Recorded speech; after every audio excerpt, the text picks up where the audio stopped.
Greetings, fellow scholars. My name is Deja Owen, and something that I want y'all to learn from me is in life, you must be prepared for the worst, and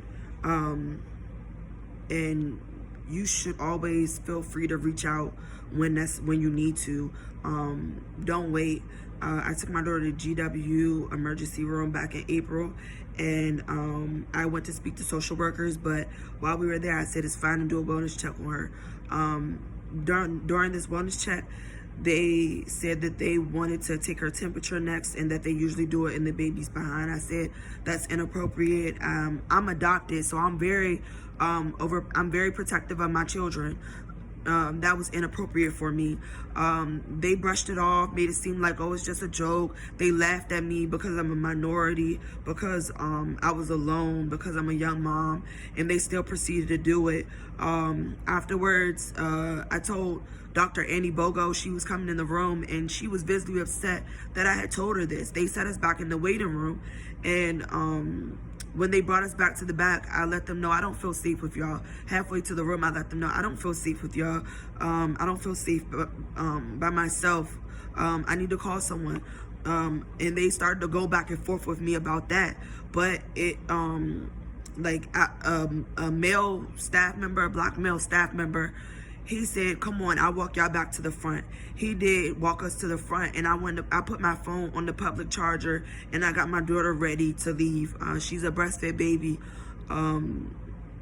So that as well. As we were doing this, the police walked in. They surrounded me and my daughter's stroller, and they started to badger me with questions. I let them know my name and stuff, but that I didn't really want to talk to them unless they told me while they were there, because I didn't know, and I didn't know why they were surrounding us. I had no idea why they were surrounding us. So they kept badgering me with questions, and I said, this isn't right. I said, okay, Wakanda forever. Like, you have no reason to be here. Wakanda forever. Like, I feel violated. Y'all don't know, but I know. Like, I'm educated enough to know that y'all are violating me. They wind up detaining me at that moment. The GW staff rushed me and sedated me in my leg, and they started snatching stuff out of my pockets.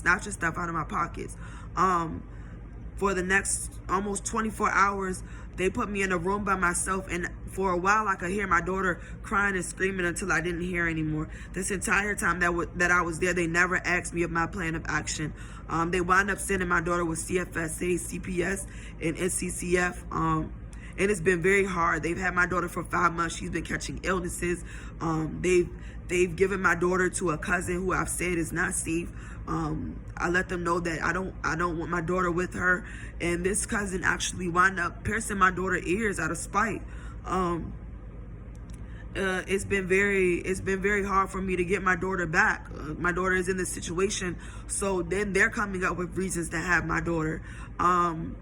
It's been very hard for us, but I still push forward, and I want you guys to know that had I been prepared that day, had I reached out to my support system or came there in the first place with my support system, then we would not be in this situation. I had my daughter at GW, so I felt comfortable with going there, but it's not safe. It's really not safe to do that. So I just want y'all to learn from my mistake. I push forward. I'm so blessed to be a part of this academic community.